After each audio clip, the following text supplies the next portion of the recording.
Hello and welcome to Ophelia's Sourdough Creations. Sadly, I lost all of the beginning of my video of me mixing together the dry ingredients and my leaven to make this dough. So I just want to add in here that I used approximately 125 grams of leaven, 225 grams of water, 550 grams of flour, and then 15 grams of salt. And then we're going to pick up now with the video that I was able to retrieve, thankfully, and I hope that you enjoy the rest of the video. Thank you.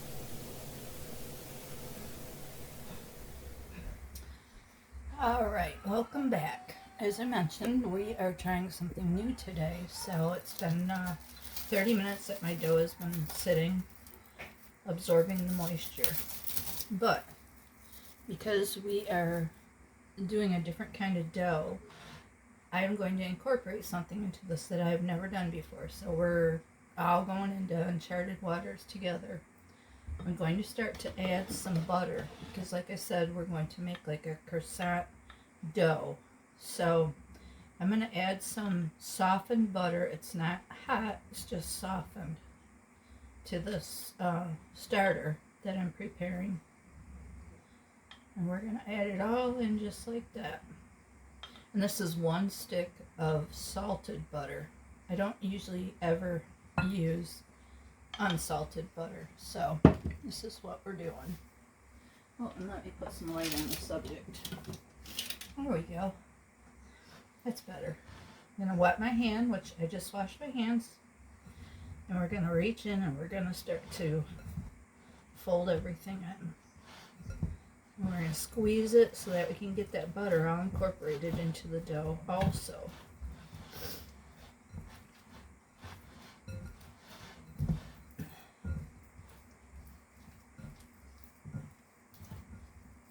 And this is incorporating in real well. So we're just mixing it all into the dough.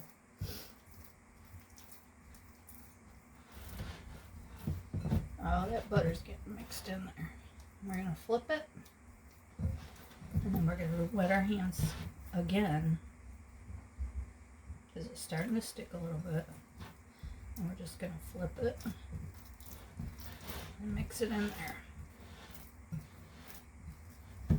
We got a dry side here, so we're going to come back. We're going to put some more butter in here so that we can get all of this incorporated. Wet my hand again. I'm just going to poke into it, getting all that butter mixed into it. And I know this is a little bit untraditional, even if I was making croissants. But because this is going to be a bowl, I think that we're going to find out that this will work just perfectly fine. Okay. I think that's enough work for the dough right now. Again, I'm going to cover it.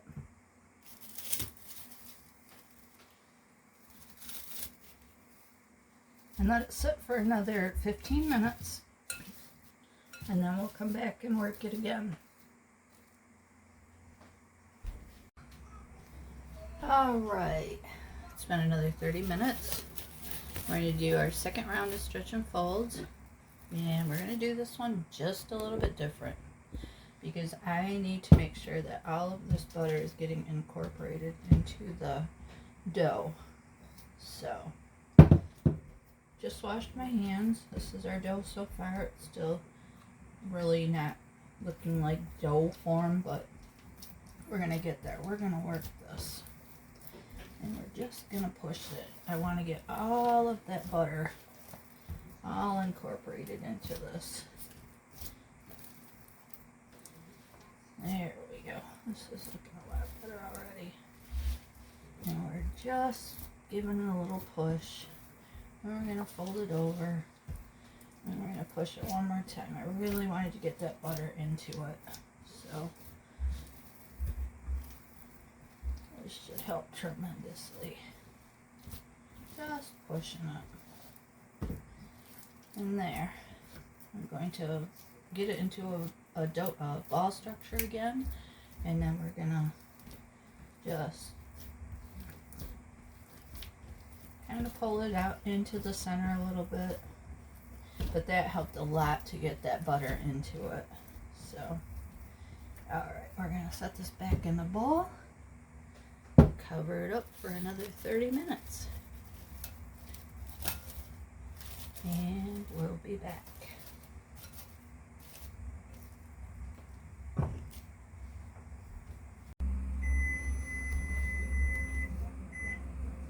Okay, we're back for another round of stretch and folds.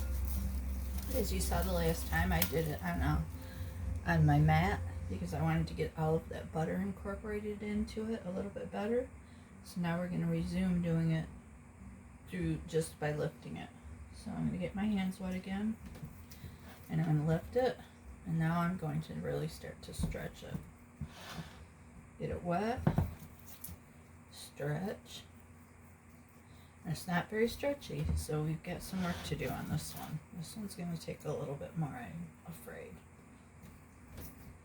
And we're going to go like this, and we're going to stretch it again.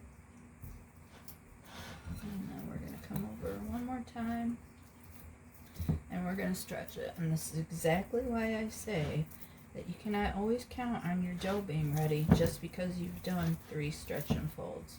This clearly is going to take more. There's some hard spots in here, and it just really needs to soak up, and it's probably got a lot to do with because I put butter in there too, but just give it a little stretch. And then we're going to set it off again to the side. And I'll come back and do this again.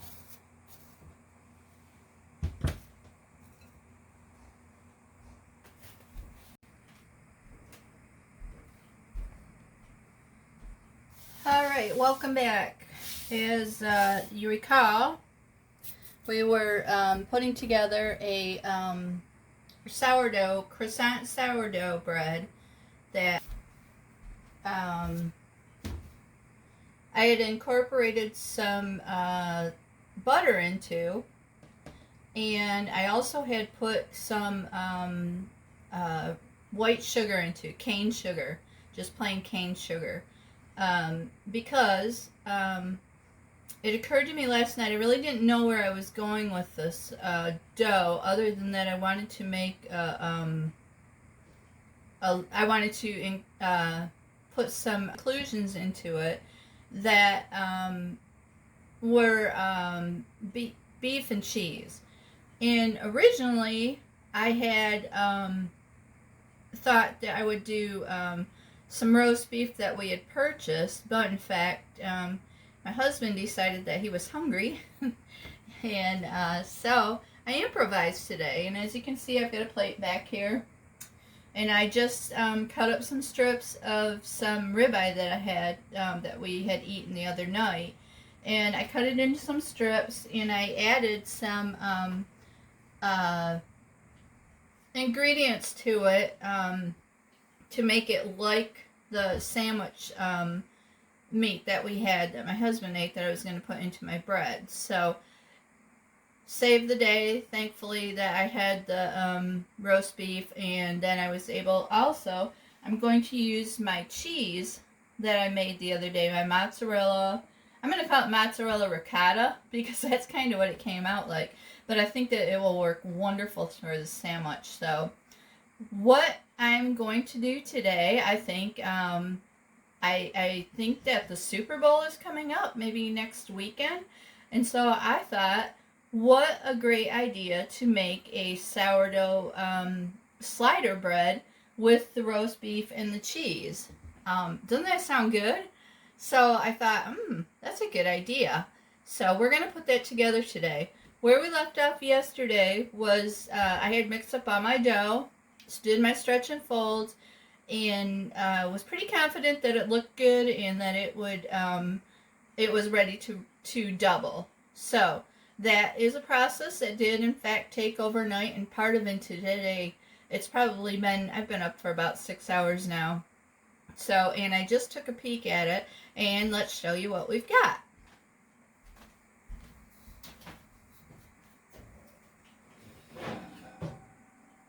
get this out of the oven. This is where we're at right now with it. And as you can see, it's come up very nicely. It's just about to 4 quarts, if not at 4 quarts. And that is exactly what we want to see. Now, I know that you've heard me talk about the top popping. And in this case, because I have only one loaf that I'm making, this top's not going to pop. And nor have I ever had this particular Rubbermaid 6-quart container pop.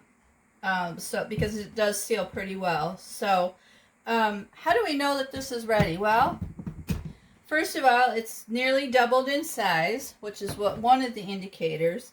And secondly, let's just look at our dough.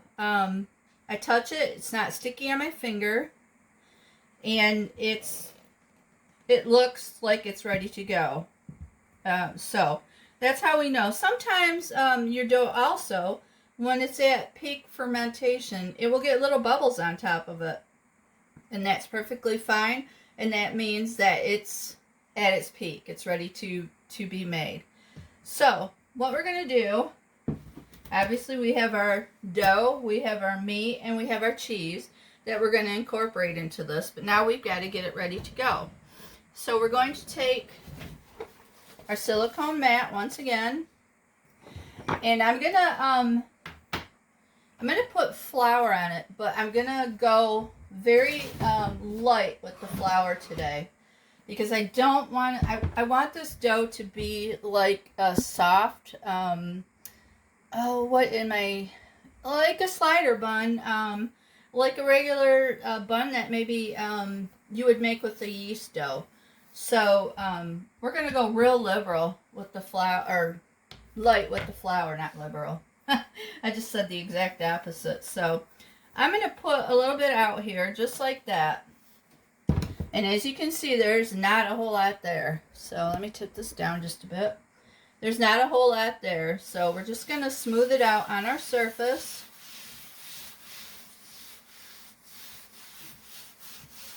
Just like that. And then we're going to put our dough in there. And look at how this is what you really, really want to see. If you've watched any bakers doing sourdough, if your dough comes out pretty clean out of the container, which as you can see, it's very clean, that is perfect. And it smells so good. So now we're going to take our dough that we just poured out, and we are going to just start to pull it a little bit. We're going to shape this. And what I want, because again, I'm doing a bread, and I want it to be like a baguette or something along that line, a sub bun, so to say. Let me put this away quick. But I'm just going to stretch it gently. And then, now today, because I need to get this down further so that I can make this, I'm going to get out my rolling pin. And I think because I've got flour on the other side, I'm just going to flip it. And there we go. And then I'm going to start to roll it out. I want this to be almost as big as the mat. I should be able to get it about the size of the mat. And we're just stretching it, rolling it out. And then I'm going to flip it again. And I got a couple little holes popping in here, and that's perfectly fine. I'm just going to do a little zipper there and get that all set. And I think I'm a little bit heavy right here, so I'm going to fold that back in, and we're going to come back over it with the rolling pin. It will not hurt the dough.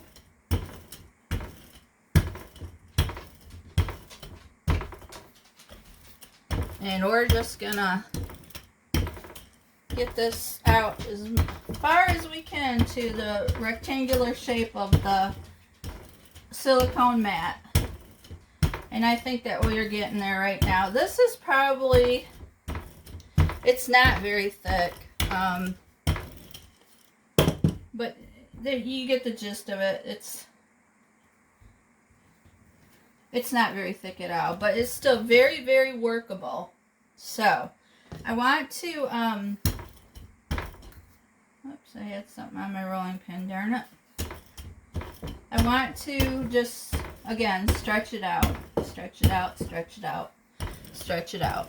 And then, if you remember, we put butter in all of this. So this is a lot like a croissant dough that you, if you were making croissants to roll up.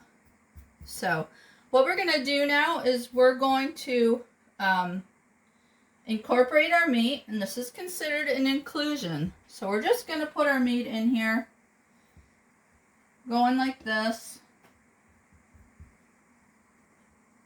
And I just put some seasonings into this, and it is completely cooled off. You do not want to put warm meat on this because it will kill, again, the fermentation of your dough, and we don't want to do that. See, you can see it's a little bit wet still, and it's perfectly fine. You don't want it too wet though, because the wetness adds to your dough, which will make it really hard to work with. So we're just like this. We're adding this meat on here.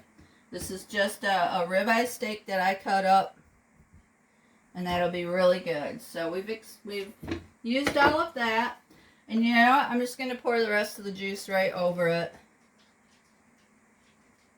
And then we're going to add our cheese. Now, as you recall, I made this cheese. This is a fad going around right now to make mozzarella cheese. And what I did was I made, I did the first little bit, and then I put it in the dish that I was going to store it in. And then I made the second little bit. Well, the second little bit came out more like ricotta cheese, not mozzarella cheese. So that's why it looks kind of crumbly on top like ricotta. But then on the bottom, it's definitely mozzarella cheese. I did have my husband try it, and he said it doesn't taste like anything.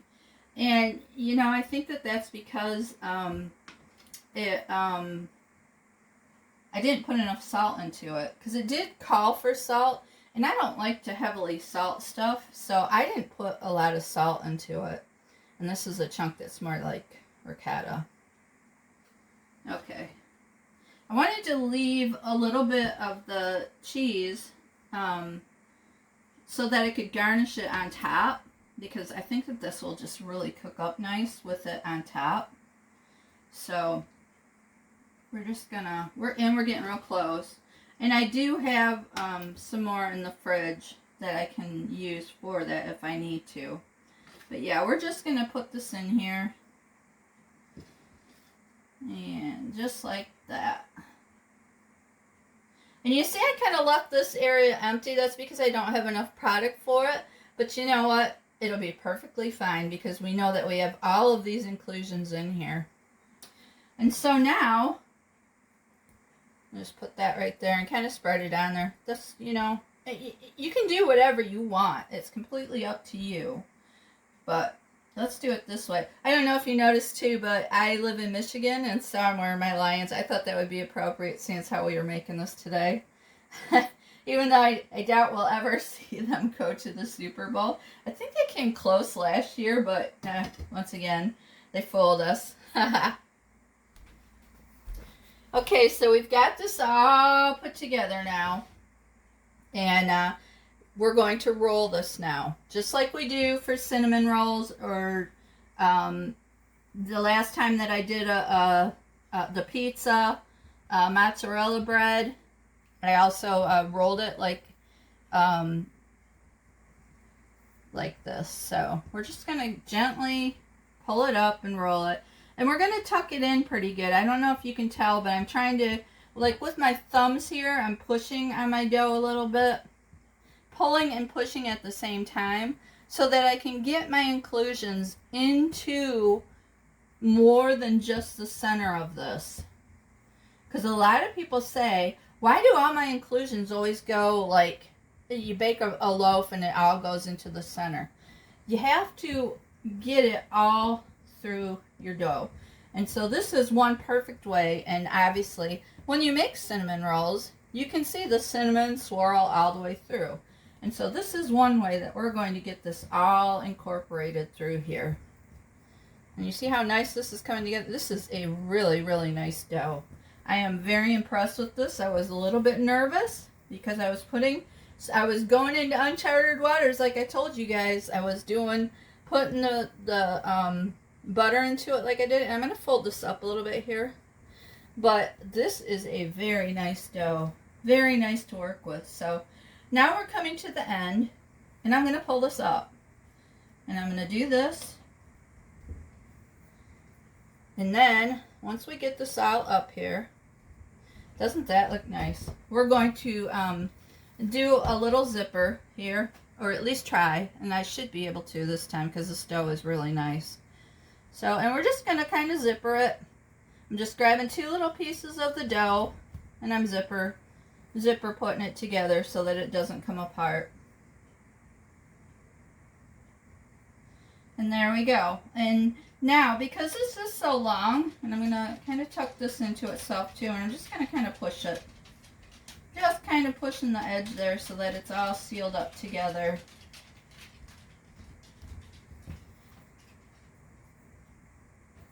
And then we have to let this rise again. Sourdough is very demanding. This is not a simple process. But oh my gosh, the health benefits and the taste is very unique and something that a lot of people really desire. But it's not easy to put together. It takes time. So I think that, you know, when a lot of people, even me, when I sell it, that you have to, when you put together your pricing for it, you have to take into consideration all of this. How long did this take for me, a single person, to put together? And the time and the expense, which really, I would have to say the expense is more time than consuming than anything. But where else can you go and get this? Where else can you go and get a sourdough that is healthy? You just saw me put it together. I used my own meat. I'm using cheese that I made. All of the ingredients, there is nothing artificial in here. And recently, I just learned, and I think I may have posted this up perhaps on my Facebook account, but there is now evidence that some of the chemistry of sourdough is beneficial for cancer patients. Do you know how huge that is? I mean, seriously. Do you know how huge that is? For the industry and for people that make it like I do, this is good. I am so proud of what I do and how I'm able to do this and that I'm able to share it. Sadly, though, we don't get the recognition that I think we deserve because this is good. This is really good. So, anyways, I went off on a little rant there. But it has been proven now. And it was a very interesting video that I watched. I think I did share it on my Facebook channel. I don't know if you've ever gone there, but I do have a Facebook and I have an Instagram channel. And I think I found that article on Instagram. Someone shared it with me. And I just thought, oh my gosh, that is so fantastic. So, again, sourdough. Who knew? But anyways, okay, so we need to put this up now. And I think I'm going to do it open bake because of the size. Now, I could do it in my cast iron skillet. I could actually do it in both my cast iron skillets, but I would have to cut it in half.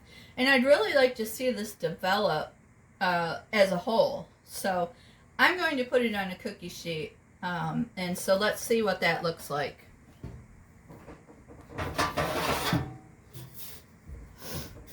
Get my cookie sheet out. And then I'm going to line it. Anything sourdough that you do has to be lined with parchment paper.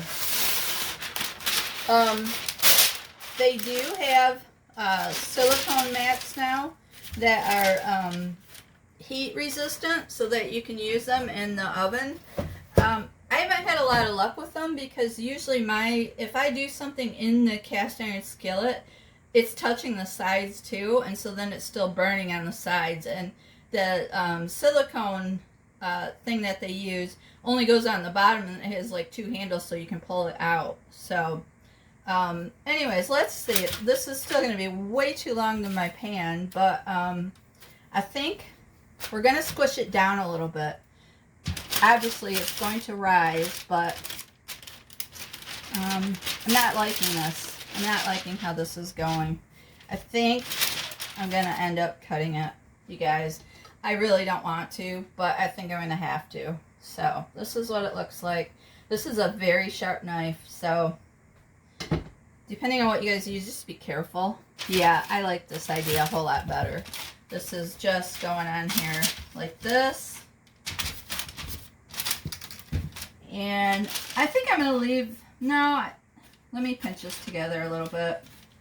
It's still going to, when it starts to rise again, it's going to blow it out, but I'm not worried about that. So, and then, like you saw me do the other day, I'm going to cut right down through the center. Not all the way through, but just down through the center. Just like that. On both of them. Just down through the center.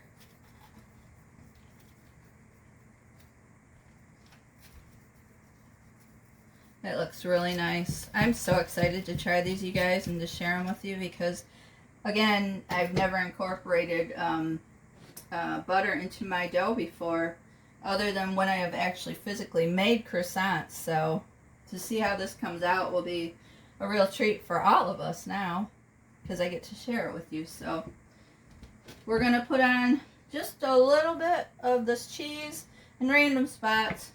Obviously, I didn't have a lot left, and it's got cheese all the way through it, so it's going to be yummy anyways. And I want you to think about the fact that something that I said, that you don't want to use a lot of liquid. And so, at the end of this, depending on how it comes out, there's so many options. You could make a dip for it. Remember I talked about the other day too that I had the steak ranch dip in my refrigerator, and I had totally forgotten about it. Well, wouldn't that just be great? Or to make like a some kind of dip that, like a beef dip, but to be able to dip these, or even an au jus. Wouldn't that be good? So, anyways, here we go. Now we have to let it rise again. This should be a lot quicker process. We will finish this today. You will see this today, so stay tuned. Let's see what happens.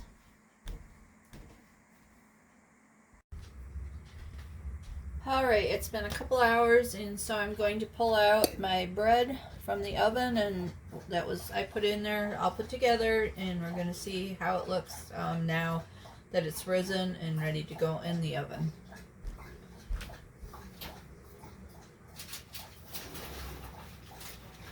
Oh my goodness. Wow. I guess I'm catching this just in time. Look at that. Wow. And as I said, we're going to open bake this, so I'm going to cut my heat back just a little bit. And I think I'll probably do, I think I'm going to bake it at 475.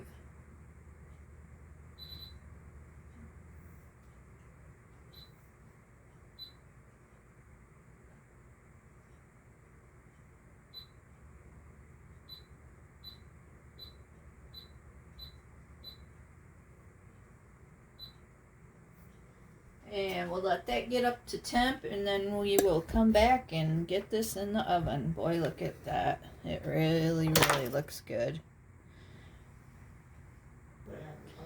Alright, the timer just went off, so we're going to throw this in the oven real quick. And I am going to use a pan, as you can see, down here in the bottom of the oven. Ooh, and I must have left something on it that's burning off a little bit. But I'm going to put some water in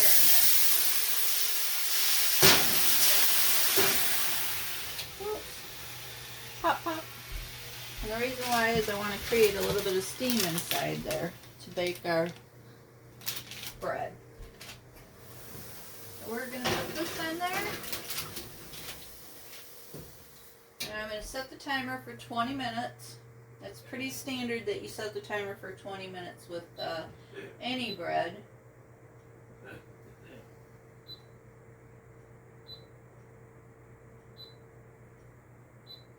There we go, and then we're going to come back in 20 minutes and we're going to turn our temperature down.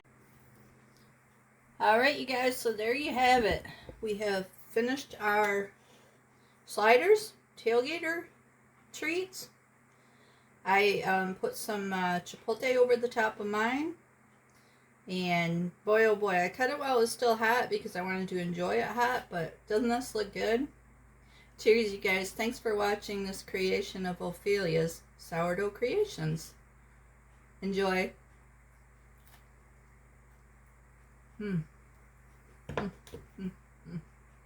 It's definitely a touchdown.